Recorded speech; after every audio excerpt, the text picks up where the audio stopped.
City news today live में आपका स्वागत है। आज दिनांक 14 सितंबर 2022 को स्थानीय विद्यालय डीएवी रूनी सैदपुर में प्राचार्य डॉक्टर पूनम शर्मा के निर्देश में हिंदी दिवस मनाया गया, जिसके अंतर्गत बच्चों ने हिंदी भाषा के प्रति सम्मान प्रकट करते हुए अपने विचार साझा किए। मौके पर सभा को संबोधित करते हुए प्राचार्य डॉक्टर पूनम शर्मा ने कहा कि हिंदी भाषा हमारे देश की एकता, अखंडता एवं समरसता का प्रतीक है। इससे ही हमारे समाज और देश का निर्माण हुआ है। यह मातृभाषा के साथ हमारे देश की राष्ट्रभाषा भी है, जिस पर हमें गर्व होना चाहिए तथा जननी जन्मभूमि के समान इसका सम्मान करना चाहिए। देखिए सुधीर कुमार झा की रिपोर्ट। हिंदी दिवस के अवसर पर आप सबों को हार्दिक शुभकामनाएं। आज इस दिवस को हम सभी भारतीयों को समान रूप से हिंदी को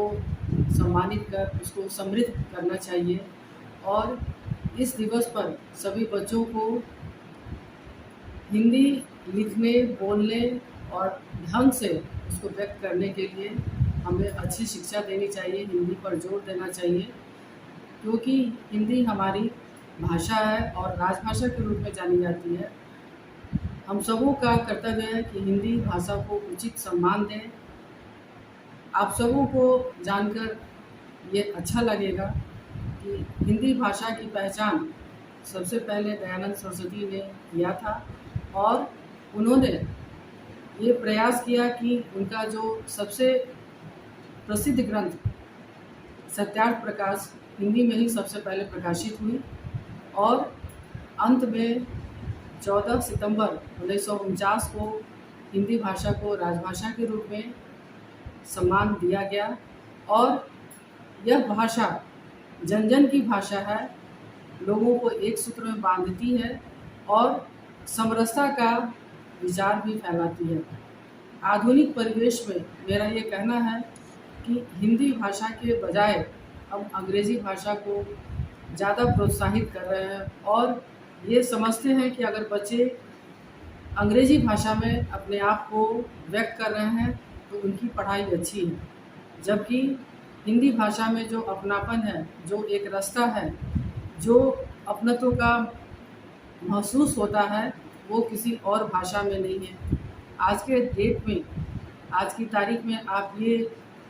जानकर खुश होंगे कि जो शब्द माँ कह के अपनापन में आता है वो मम्मी में नहीं आ सकता, जो चाचा, मौसी,